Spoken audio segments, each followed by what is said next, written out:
I think he misused my not knowing and innocence untuk to his advantage gitu. Pada saat itu terjadi, saya nggak tahu itu pelecehan. Welcome to Cameo Project! Tekan tombol subscribe-nya yang warna merah ya. Nah, jangan lupa juga pencet tombol lonceng biar dapat notifikasi. Langsung, cus!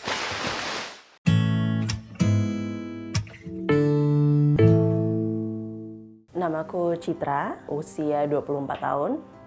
Pekerjaan sehari-hari penulis di agen literasi, tapi juga aktif di komunitas, co-director di Holoback Jakarta, dan juga founder untuk komunitas relawan bernama Taste the Life.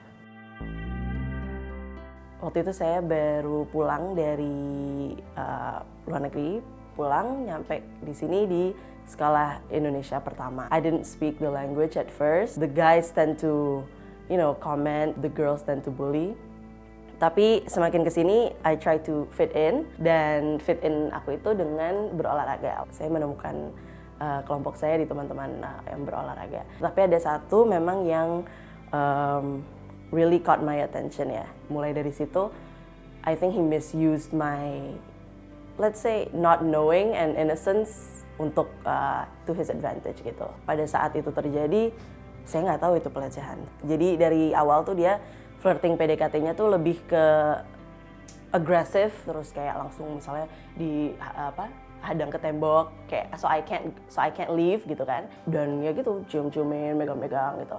Berpasangan pun justru dia public display of affection-nya itu dengan si cewek nggak ngapa-ngapain, akunya nggak ngapa-ngapain, berdiri aja gitu atau jalan aja. Ketika there's a crowd like kuli misalnya atau like tukang ojek gitu di jalan, he used that as his audience, megang-megang aku di depan itu to get like, oh he's cool and he's all that gitu. Sampai misalnya juga yang paling parah, misalnya dia ke rumah, oh mama papa nggak ada, tuh dia tahu gitu. Karena memang tinggalnya in the same neighborhood juga. Dia nerobos tuh saat malam dia masuk ke rumah.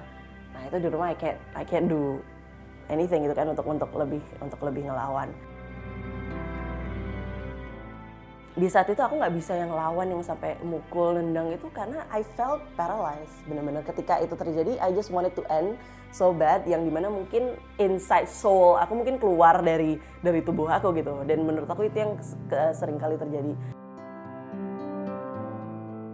Berbicara walaupun nggak lengkap ya, walaupun nggak selengkap ini, dan ke mama, bless her, dia nggak percaya gitu kan. She knows that she and my dad raised me well gitu kan. Yang harusnya kalau itu terjadi ya nggak mungkin Citra just take it like that gitu. Dan sampai sekarang sebenarnya walaupun aku udah aktif, berani bersuara gini menjadi aktivis perempuan ini, she just degree parahnya tuh nggak di take it seriously gitu for her. Ketakutan aku yang tadi ditanya itu ketakutan bukan justru dari strangers gitu kan, karena I think I'm more aware of myself gitu kan. Lebih ke orang-orang yang memang tokoh-tokoh yang ada di hidup aku sebelumnya itu lebih menakutkan. Surprisingly diri aku sendiri sih sebenarnya. SMA itu mati-matian belajar sendiri, cari cara sendiri, akhirnya aku bisa pergi kuliah itu, dan di sana I was reborn gitu karena aku menemukan diri aku yang dulu ketika aku sebelum balik ke Indonesia lagi gitu. Aku lebih bebas mungkin berekspresi, pakai celana pendek atau apa, I couldn't do it here. Atau exercise lari di jalanan Indonesia, jalanan Jakarta aku takut gitu kan.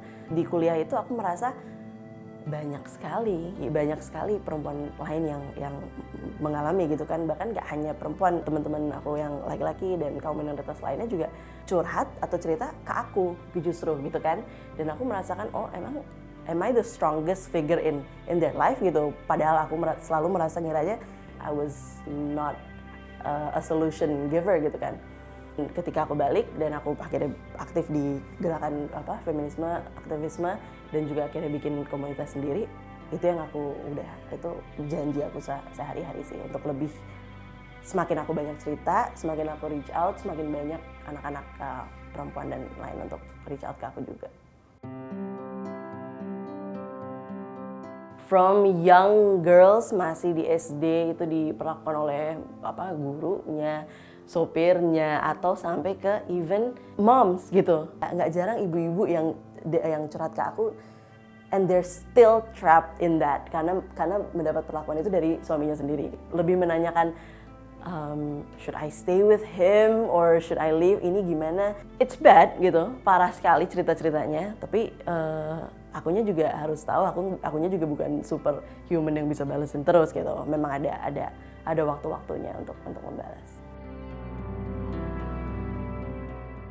Jadi kalau kamu udah merasa nggak nyaman tapi juga nggak aman karena ada orang yang memasuki daerah atau lingkar privasi kamu gitu. Pesan pertama sih, I'm sorry that it happened to you ya, and I'm there, we're all there for you. Tapi again, trust your instinct. Benernya banyak signal di dalam diri kita sendiri yang udah sounding ketika ada bahaya datang atau ada orang yang akan bertindak negatif gitu ya. Dan juga know that even this happen, it doesn't mean that you are less than. Just own it. Lahir dari itu lebih kuat gitu. Gak perlu ada yang dimalukan atau gak perlu ada yang ditakutkan. Consider your story as one of your battle scars aja gitu. Jadi pasti kamu akan lebih kuat setelahnya.